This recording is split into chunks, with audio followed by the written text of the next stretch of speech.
श्रीगुरुभ्यो नमः। हरि ओम।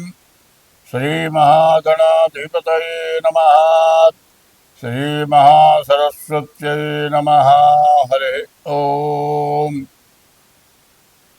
आदित्योऽर्को रविर्भानुर्भास्करश्च दिवाकरः मार्ताण्डः सविता हीलिस्तीक्ष्णां शर्मिहिरो रविः। यत्कर्ता जगतां भर्ता संहर्ता महसां निधिः प्रणमामि तमादित्यं बहिरन्तस्तमोपहम्। 2026వ సంవత్సరం. ఇప్పుడు ఈ సంవత్సరంలో ముందుగా శని ఎట్లా ఉన్నాడు చెప్పుకుందాం. ఏ రాశికి ఎట్లా ఉన్నాడు శని ముందు ముఖ్యంగా మనం చెప్పుకోవాలి.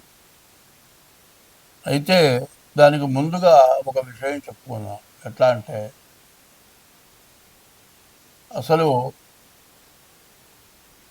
2025 నుంచి 2028 వరకు 2025 టు 28 2028 వరకు కూడా గ్రహస్థితులు పూర్తిగా బాగాలేవు.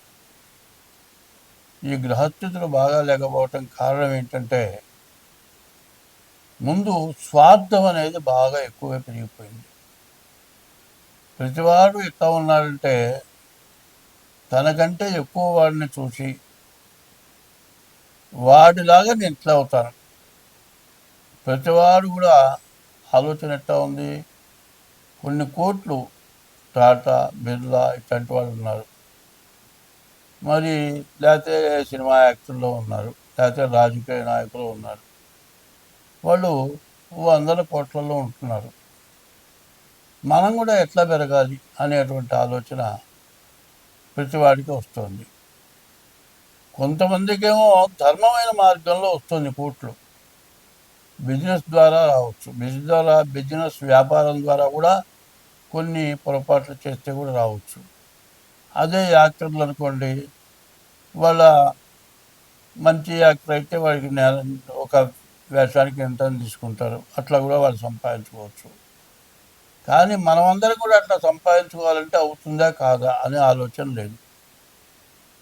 ఎప్పుడు కూడా ఏమవుతుందంటే వాళ్ళ పరిస్థితి ఏం చేయాలంటే ప్రతివాళ్ళు కూడా మనకంటే కింద వాడిని చూసి, మనకంటే తక్కువ వాడిని చూసి మనం బాగున్నాం, మనకంటే కష్టపడేవాడిని చూసి, ఇబ్బంది పడేవాడిని చూసి వాడికి ఏదైనా సహాయం చేద్దాం అనే మనస్తత్వం ప్రతి వ్యక్తికి ఉండాలి. మనకంటే గొప్పవాళ్ళని చూసి మనం వాళ్ళగా ఎట్లా అవుతాం అనుకోవటం మంచిది కాదు. మనకంటే తక్కువ వాడిని చూసి మనం బాగున్నాం, మన చేతనే సహాయం మనం చేద్దాం అనుకుంటే దీన్ని చూస్తే కోటీశ్వరుడు కూడా మిగతా వాళ్ళకి సహాయం చేస్తాడు. ఇప్పుడు ఎట్లా ఉందంటే ఒక పెద్ద వ్యాపారస్తుడు ఉన్నాడు అనుకోండి, అతని దగ్గర ఒక వర్కర్ ఉంటాడు, పనిచేసేవాడు. వాడికి నెలకి 25,000 30,000 జీతం ఇస్తారు.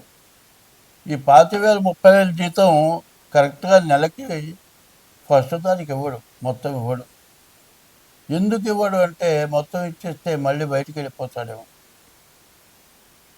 సగమే ఇస్తాడు. మళ్ళీ ఫస్ట్ తారీఖు వచ్చే లోపల కానీ మిగతా సగం ఇవ్వడు. సరే ఫస్ట్ తారీఖు లోపల మిగతా పోయిన నెలవి ఈ రెండో నెల చివరి దాకా ఇస్తే ఈ నెల దాకపోతాయి. అట్లా చేసి ఇట్లా చేసి పనిచేసేవాడికి 2 నెలలు 3 నెలలు సరిగ్గా జీతం ఇవ్వక వీడు బయటికి పోతే బతకలేని బాధ. ఇది మానుకొని వెళ్ళారు అనుకోండి, మరి ఎట్లా జరుగుతుంది? పెళ్ళాం పిల్లలు ఉన్నారు, బతకాలి. ఎట్లా బతకాలి? ఇస్తాడులే, ఉన్నవాడే కదా, ఏదో రకంగా ఇస్తాడు. వాళ్ళ దగ్గర ఇప్పుడు లేదేమో, తర్వాత ఇస్తాడు వీడు ఆశపడి తినకో పనిచేస్తాడు. వీడి బాధ ఇది. కష్టపడి పని చేసుకునేవాడి పరిస్థితి ఏమిటాయంటే తను ఎక్కడైతే పని చేస్తున్నాడో అతను ఇస్తేనే ఇతను బతకగలుగుతాడు, లేకపోతే బతకలేడు.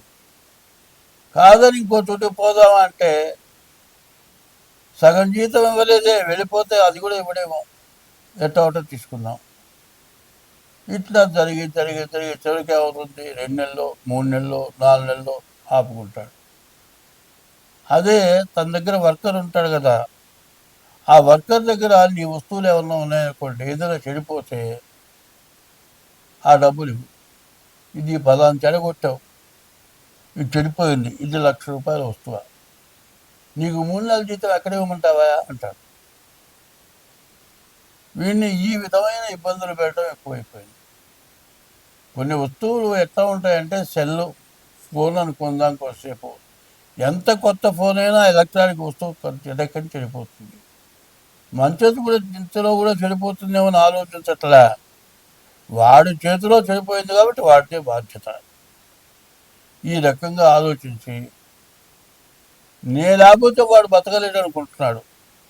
నా దగ్గర పనిచేసేవాడు నన్ను వదిలిపెట్టేవాడు బతకలేడని అతను అనుకుంటాడు.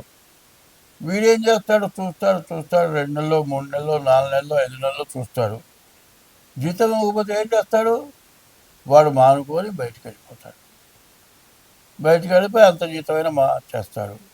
ఈ విధంగా ఎప్పుడు కూడా ఒకటి మనిషికి కావాల్సింది ఏమిటి అనేది ముందు ఆలోచన ఎవ్వరికి ఉండలే.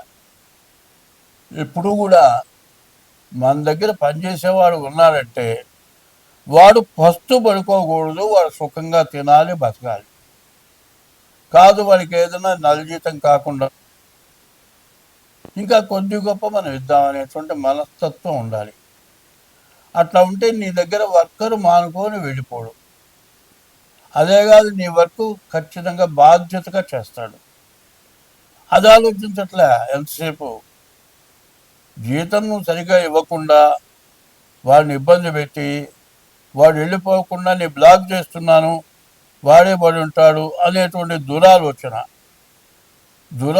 ఎట్లా ఉంటుంది, వాడిని ఇబ్బంది పెట్టడమే దురాలోచన. దూరంగా ఆలోచించే ఆలోచన ఏంటంటే, నువ్వు వాడికి ఇచ్చే జీతం కాక అదే నీ వర్క్ ఇంత చేస్తే నీకు అంత ఎక్స్ట్రా ఇస్తాను ఇట్లా సహకారం చేస్తూ ఉండటం పోయి, ప్రతి వాళ్ళకి ఏమొస్తుంది అంటే తన దగ్గర పనిచేసేవాడు తను దొక్కేయాలి. తర్వాత ప్రతివాడు కూడా ఏం చేస్తాడు, ఇట్లా చేస్తుంటే నా ఓనర్లాగా నేను కూడా ఉండాలని వీడు అనుకుంటాడు. ఇందువల్ల ప్రతి చోట ఇదే గొడవ. రాష్ట్రంలో ఉన్నవాడు కేంద్రానికి పోవాలనుకుంటాడు, మన దేశం వాడు ఇంకో దేశాన్ని కొట్టాలనుకుంటాడు. ఇట్లాంటి స్వార్థాలు 25 నుంచి 28 వరకు వస్తుంది. దీనివల్ల కొట్టుకోవడం, తన్నుకోవడం, చంపుకోవడం, పొడుచుకోవడం, యుద్ధాలు చేసుకోవడం ఇవి జరుగుతున్నాయి. దీన్ని అరికట్టాల్సిన అవసరం ఉంది. ఇవన్నీ కూడా నువ్వు చేసే పాపం వల్లే వస్తుంది.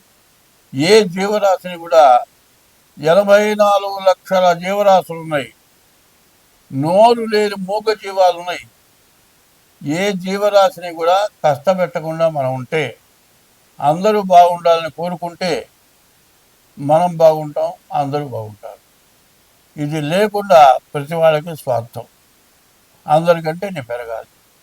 ఇటువంటి దురాలోచన వచ్చి ప్రపంచం మొత్తం నాశనం అయిపోవటానికి దగ్గరికి వచ్చింది. ఇదివరకు 2 ప్రపంచ యుద్ధాలు వచ్చినాయి, 3వ ప్రపంచ యుద్ధం వస్తుందేమో అన్నంత భయంకరంగా ఉంది. పైన బంగారం వచ్చేప్పటికల్లా విపరీతంగా పెరిగిపోయింది. పోనీ బంగారం ఒక్క గొలుసు కొనుక్కోవాలంటే 4 లక్షలు అవుతుంది. 4 లక్షలు పెట్టి గొలుసు కొనుక్కొని మెళ్ళో వేసుకుంటే గొలుసు తెంపుకుపోయే దొంగలు తయారైనారు. దొంగలు అయినారు, మంచి వాళ్ళు తక్కువైనారు. దీనివల్ల చాలా నష్టం, కష్టం ఎక్కువ అవుతుంది. ఇది బాగా గ్రహించుకొని ఉదార స్వభావం ఎవరికైనా మనం సహాయం చేద్దాం. ఒకటి, నీ ఇష్ట దైవాన్ని పూజిద్దాం. ఒకటి, తల్లిదండ్రులకు అన్నం పెడదాం. ఒకటి, భార్యను జాగ్రత్తగా చూద్దాం. ఒకటి, ఇటువంటి స్వభావాలు మనకు గనక ఉంటే మనకు ఎటువంటి నష్టాలు రావు. ఇట్లా ఉండేప్పుడు జాతకం చూపించుకుంటే మీరు అన్ని విధాలు బాగుంటారు. స్వస్తి. 2000 సంవత్సరం, ఈ సంవత్సరం మొత్తానికి శని ఎట్లా ఉన్నాడు అనేది కావాలి. శని ఒక రాశిలో 2 సంవత్సరాల 6 నెలలు ఉంటాడు. ఈ శని మార్చి 30వ తారీఖు కుంభం నుంచి మీనానికి వచ్చాడు శని. మీనానికి వస్తే ఈ శని వల్ల వచ్చే ఇబ్బందులు కష్టాలు ఏమిటి, అసలు శని వల్ల వచ్చే కష్టాలు ఏంటో ముందుగా తెలుసుకోండి. ముందు చెప్తున్నా, శని వల్ల కష్టము ఉంటుంది, సుఖము ఉంటుంది, రెండు ఉంటాయి. ఎట్లా ఉంటాయి అనే దానికి చెప్పాలి. ఇప్పుడు నువ్వు ఎవరికి ఎటువంటి ద్రోహం పాపం చేయకుండా ఉంటే నిన్ను శని లాభింపజేస్తాడు, నీకు బాగా డబ్బులు వస్తాయి, నువ్వు చేసే వృత్తిలో బాగా పైకి వస్తావు. కానీ నువ్వు ఏదైనా మహాపాపం చేస్తే, కొంతమంది ఉన్నారు, ఒక ఆడ మనిషి ఉందండి, ఎవరు లేనప్పుడైతే ఆ పిల్లని చెరగొట్టేసేస్తాడు. ఎవరు చూడలేదు కదా అనుకుంటాడు. కానీ ఎవరు చూడకపోతే కూడా నువ్వు ఆ అమ్మాయిని చేసిన పాపం అనేది ఏలినాడు శని టైంలో నీకు ఇబ్బంది కలుగుతుంది. ఎవరి సొమ్మన్నా దోచుకున్నావు, దొంగతనం చేశావు, ఏలినాడు శని టైంలో నీకు ఇబ్బంది కలుగుతుంది. అదే తల్లిదండ్రులకు అన్నం పెట్టలేదు, ఏలినాడు శనిలో కష్టం వస్తుంది. భార్యని బాగా హింసించావు, భార్యని నువ్వు కొడితే నిన్ను తిరిగి భార్య కొట్టలేదు, ఆడ మనిషి మగవాడిని కొట్టలేదు, ఏం చేస్తుంది, ఏడుస్తుంటే కూర్చుంటుంది. ఇట్లా భార్యని ఇబ్బంది పెడితే కూడా నీకు ఏలినాడు శనిలో కష్టం వస్తుంది. అయితే అదే శని పట్టాడురా నాకు అంటారు. శని పట్టాడు, ఏ కష్టం వచ్చిందా శని పట్టాడు. శని పట్టాడు అనేది కాదు, శనిని నువ్వు పట్టావు, నువ్వు అర్థం చేసుకోవట్లే. శని నువ్వు పట్టావు, ఎట్లా పట్టావు, నీవు పాపం చేసి ఆ పాపం నిన్ను అనుభవింపజేస్తున్నాడు శని అనేది నీకు తెలియట్లే. శని నువ్వు చేసిన పాపం 30 ఏళ్లకు ఒకసారి ఏలినాటి శని వస్తుంది. ప్రతి మానవుడికి 30 ఏళ్లకు ఒకసారి, దాదాపు 60 ఏళ్ళు బతకడమే కష్టంగా ఉంది. అదే 100 సంవత్సరాలు బతికే వాళ్ళకైతే 3 సార్లు వస్తుంది ఏలినాడు శని. ఈ ఏలినాడు శనిలో ఇప్పుడు చాలా కష్టం, చాలా బాధలు పడుతున్నారు జనం. ఇప్పుడు ఏ రాశి వాళ్ళకి శని బాగాలేదు, ఏ రాశి వాళ్ళకి ఇబ్బంది ఉంటుంది, దాని గురించి ముఖ్యంగా చెబుతాం. ఇప్పుడు మేషరాశికి వచ్చేప్పటికల్లా శని 12 ఉన్నాడు. ఈ 12 అంటే ఏ శని ప్రారంభం అయింది. ఈ మేషరాశికి ద్వాదశంలో 12 ఉన్న శని బాగా ఇబ్బంది పెడతాడు. ఈ మేషరాశి ఎట్లా ఉందంటే 12కి వచ్చి 1 సంవత్సరం అయింది, ఇంకా 6 సంవత్సరాలన్నర ఈ రాశి వాళ్ళకి శని బాగా ఇబ్బంది పెడతాడు. 6 సంవత్సరాల 6 మాసాలు మేషరాశికి చాలా కష్టం. కాబట్టి ఈ రాశి వాళ్ళు నేను చెప్పినట్లు శనికి జపం, నల్ల నువ్వుల దానం, శనికి అభిషేకం, శివాలయంలో అభిషేకం చేయించుకోవటమే కాక మీ డేట్ ఆఫ్ బర్త్ ద్వారా కూడా మీరు జాతకం చూపించుకోవాలి. అయితే ఏమిటంటే మీ రాశి ఎట్లా వచ్చిందో కూడా చూసుకోవాలి. ఎట్లా అంటే మీరు పుట్టిన తారీఖు, నెల, సంవత్సరాన్ని బట్టి, ఆ రోజు నక్షత్రాన్ని బట్టి మీకు శని వస్తుంది. ఏదో పిలిచే పేరుని బట్టి మాత్రం మీరు మేషరాశి అనుకోకూడదు. అయితే ఇప్పుడు వచ్చేప్పటికల్లా ఈ మేషరాశికి మాత్రం దాదాపు ఒక 6 సంవత్సరాలు బాగా కష్టంతో కూడుకున్న పని కనబడుతుంది ఈ మేషరాశి పరిస్థితి.